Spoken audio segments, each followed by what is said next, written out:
wabarakatuh.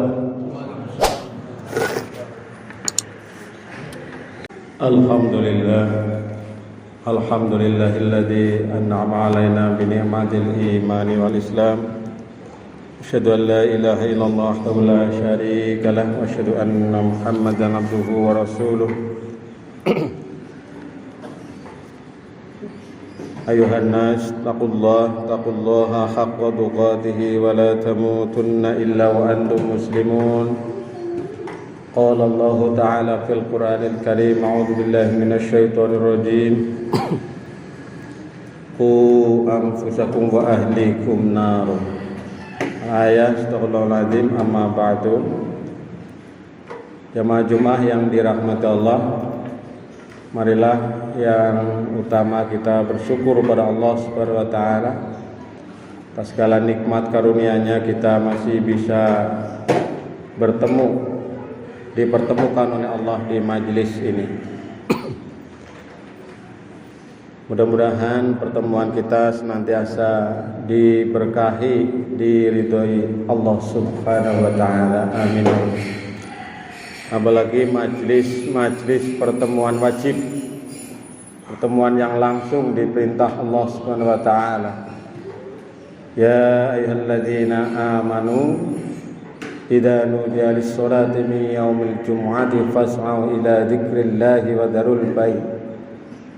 Dzalikum khairul lakum in kuntum ta'lamun.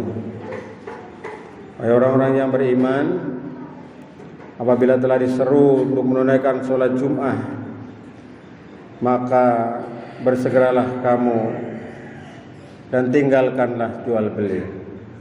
Yang demikian itu lebih baik bagimu jika kamu mengetahui. Jadi panggilan terbaik adalah panggilan dari Allah Subhanahu wa ta'ala. Tidak ada yang melebihi kemuliaan selain panggilan dari Allah, dengan segala macam aneka bentuk dan rupanya yang bermacam-macam, yang kemudian nanti ada beban-beban taklif yang disebut dengan ibadah. Jemaah yang dirahmati Allah, selanjutnya saya selaku khotib harus menyampaikan wasiat takwa. Jadi diharapkan setelah jamaah sekalian menunaikan sholat Jumat ini, kita semakin bertambah iman dan takwa kita kepada Allah Subhanahu wa taala. Kalau mungkin di pengajian kita kadang datang, kadang tidak, begitu ya. Kajian-kajian khusus juga kita juga banyak kesempatan, tapi rasa-rasanya kok males ya. Tapi kalau Jumatan kita wajib datang. Walaupun kadang-kadang kita karena sesuatu dan lain hal itu banyak ngantuknya. Maka kalau bisa Jumatan itu kalau konsentrasi insya Allah nggak ngantuk ya. Konsentrasi menyimak, mendengarkan begitu. Jemaah yang dirahmati Allah, pada kesempatan ini saya ingin sedikit menyampaikan mengenai bagaimana kita mendidik anak-anak kita menjadi anak yang soleh, dalam tanda kurung solehah. Jadi tidak ada yang lebih mulia anak-anak kita jemaah sekalian selain memiliki predikat anak soleh. Harta paling berharga di dunia ini ya anak soleh itu. Sehingga mari kita mengupayakan bagi kita yang memiliki anak, bagi kita yang mempunyai keturunan. Nah ini anak secara biologis, tapi kita juga ada anak yang secara ideologis, yaitu anak-anak yang kita asuh, anak-anak yang kita didik, anak-anak yang kita santuni, anak-anak yang kita dalam pemeliharaan kita, atau kita menjadi walinya mungkin, atau kita menjadi orang tua asuh. Nah secara spesifik mari kita berusaha untuk mewujudkan anak-anak kita menjadi anak yang solehah. Kebahagiaan apa yang melebihi dari anak-anak kita menjadi anak yang solehah? Kita punya harta yang berlimpah banyak mungkin, Bagaimana sekarang kita tren kehidupan sekarang. Harta berlimpah, ATM banyak, mobil banyak. Pokoknya serba kecukupan, tapi anaknya tidak soleh. Anaknya tidak solihah. Nelangsa kita. Jadi seolah-olah dunia ini tidak ada artinya.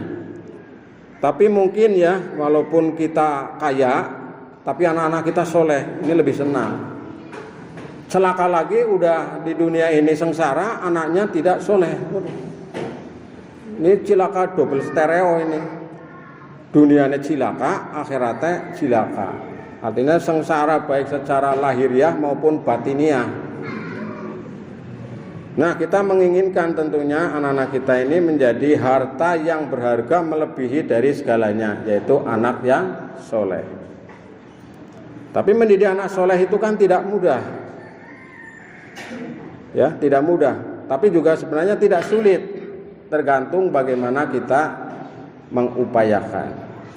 Maka jemaah sekalian yang dirahmati Allah, sebelum saya menyampaikan ini harus diniati anak-anak kita ini menjadi anak yang soleh. Pinter insya Allah gampang. Ya, menjadi pejabat insya Allah ya gampang lah kalau sudah dikehendaki Allah. Tapi menjadi anak yang soleh ini berat sekali.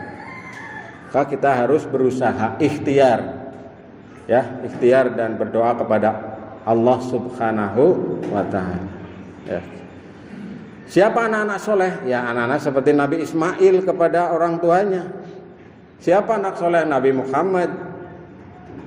Waktu kecilnya, kemudian ajarannya bagaimana? Nabi Ibrahim anak soleh, dan seterusnya. Anak yang tidak soleh juga ada. Siapa? Kan'am misalnya. Itu kan anak bajuk itu.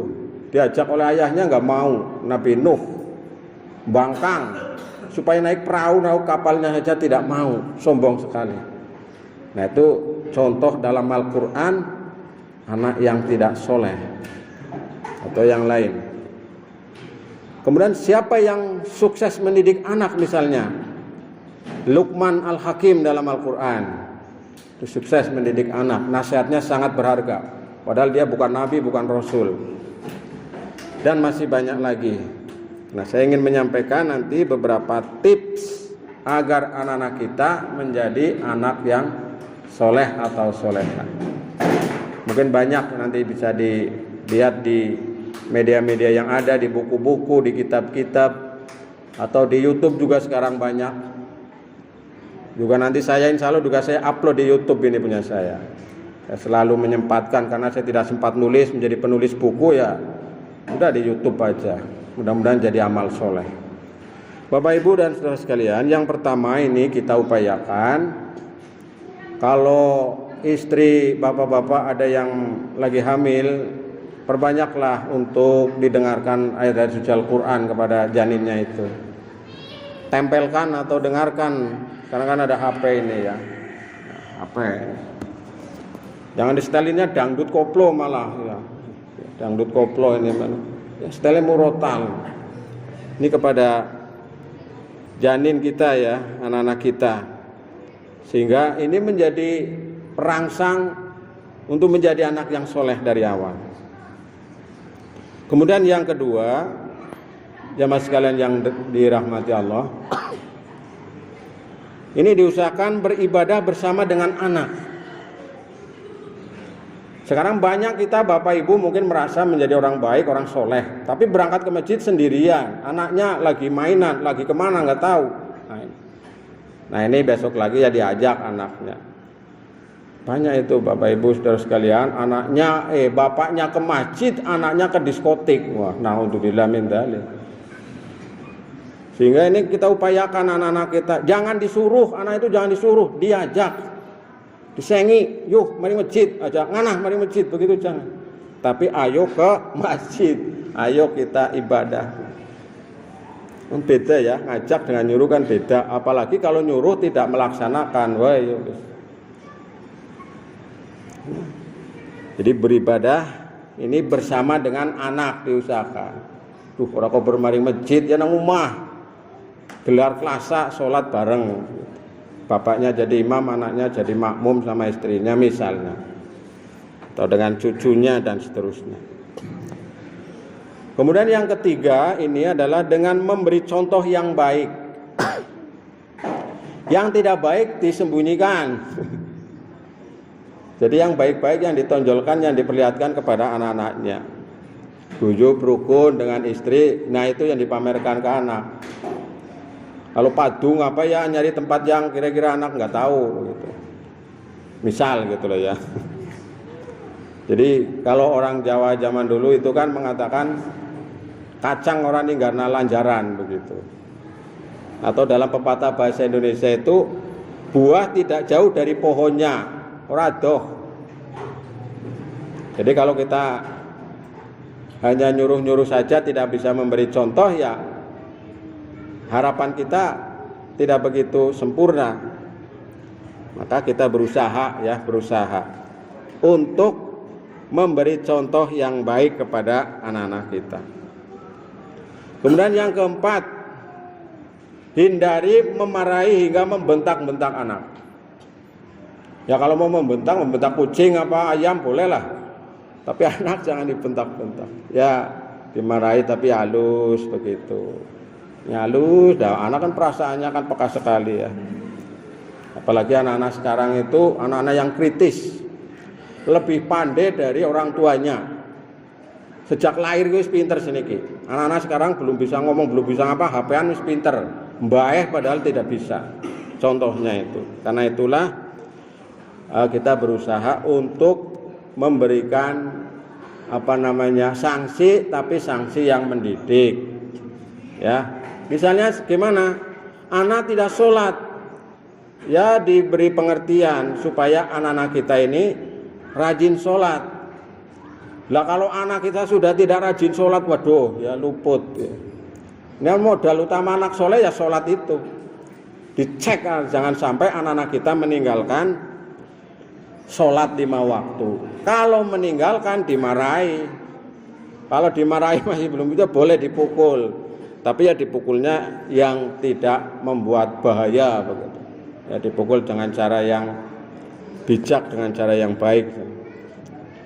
Kalau dulu Nabi Ayub itu mau mukul istrinya 100 kali nggak jadi karena kasihan. Kalau pukul 100 kali itu kelenger. Akhirnya dikumpulkan 100 lidi, dipukulkan sekali. Itu karena nazar. Karena istri saya meninggalkan saya ketika sakit, nanti kalau saya sembuh akan saya pukul istri saya. Lalu disiasati supaya tidak sampai kelenger istrinya. Nah itu antara lain. Jadi kita menghindari memarahi anak dengan membentak, apalagi sampai fisik. Tangannya maju, kakinya maju, waduh. Naudzubillah, jangan sampai. Kemudian yang kelima, jamaah sekalian, memberikan anak-anak kita makanan dan harta yang halal, halalan thayyibah. Ini penting. Tidak terasa tapi itu pasti. Karena anak-anak yang diberi makan harta yang haram, ya mengalir ya terus nanti tiap hari dimakan, diminum, makan mendarah daging. Beda nih kok nggih. Jadi ini usaha ikhtiar. Ya, walaupun kadang-kadang kita sekarang ini menghindari dari hal-hal yang subhat kadang-kadang juga sulit. Tapi minimal kita ada upaya memberi rizki yang halalan thayyibah. Halal itu bagaimana?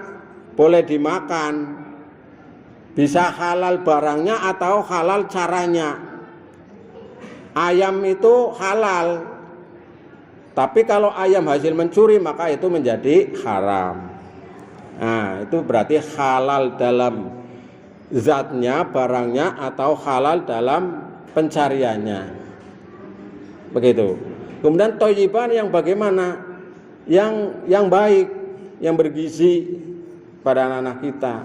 Jadi tidak yang kotor, yang tidak ada gizinya dan seterusnya.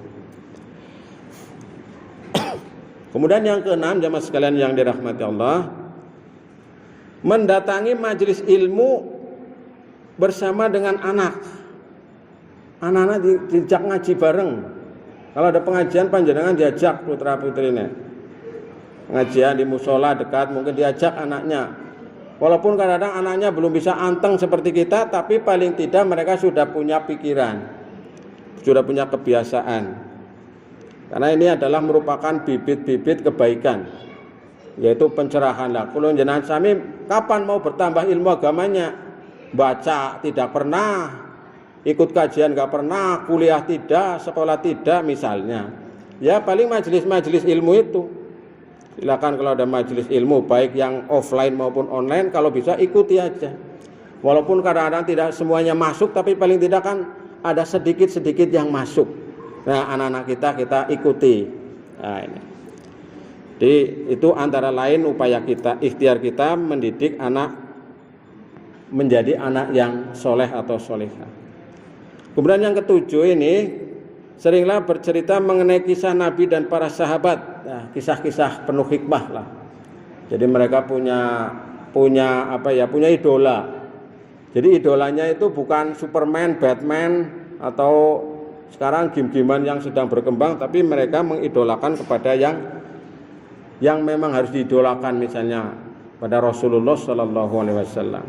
Anak-anak di Malaysia itu kecil itu sudah mengidolakan Nabi Muhammad itu. Siapa manusia paling hebat? Nabi Muhammad, begitu. Saya pernah dulu waktu ke sana itu, oh ya ini. Jadi didikannya itu anak-anak Muslim di Malaysia itu keras itu. Jadi semangat mencintai kepada tokoh-tokohnya sendiri, terutama kepada nabinya. Nah, yang terakhir Bapak Ibu dan saudara sekalian yang dirahmati Allah adalah selalu mendoakan. Jadi jangan pernah putus untuk berdoa kepada Allah. Berdoa ini, cara terakhir kan kita sudah berdoa. Kita upaya sudah, nggak apa-apa sudah, ini itu dan sebagainya sudah kita berdoa kepada Allah Subhanahu Wa Taala. Ya Allah, jadikanlah anak saya menjadi anak yang soleh atau solihah. Robbi habli minas solihin kalau dalam Quran itu, atau Robbana hablana min azwajina wa dzurriyyatina qurrata a'yun waj'alna lil muttaqina imama. Saya juga selalu mengajarkan kepada anak saya, berusaha dari kecil saya ajari itu. Nah, ini antara lain Bapak jamaah sekalian yang dirahmati Allah. Atau doa-doa yang lain menggunakan bahasa Jawa, bahasa Indonesia, menggunakan bahasa-bahasa kita, Allah juga paham, Allah juga ngerti kepada doa kita. Yang penting kita berusaha. Wis pasrah maning Gusti Allah. Kita sekarang itu sudah tidak bisa apa-apa Bapak sekalian. Anak-anak kita sudah bukan dididik oleh orang tua, tapi dididik oleh zaman, dididik oleh HP, dididik oleh keadaan. Maka salah satu tumpuan harapan adalah orang tua. Lembaga pendidikan banyak yang kewalahan mengatasi anak sekarang, bingung bagaimana akibat perubahan pola dan perilaku hidup yang sekarang ini setelah pandemi ini. Maka orang tua ini harus mengambil peran yang utama, karena sebenarnya tanggung jawab utama mendidik anak adalah di tangan kedua orang tua. Guru yang lain, ustadz dan sebagainya, itu sifatnya adalah menyempurnakan, membantu Bapak Ibu, membantu kita sebagai orang tua. Jemaah sekalian yang dirahmati Allah, inilah di antaranya upaya kita untuk menjaga diri kita dan keluarga kita dari siksa api neraka. Qu anfusakum wa ahlikum nar. Saya menyampaikan ini, saya juga menasihati kepada diri saya sendiri, juga kepada anak saya bawa nanti mendengarkan, juga nanti lihat lagi di YouTube saya. Oh, tadi ayah ngomong apa ya? Nanti mungkin disimak begitu.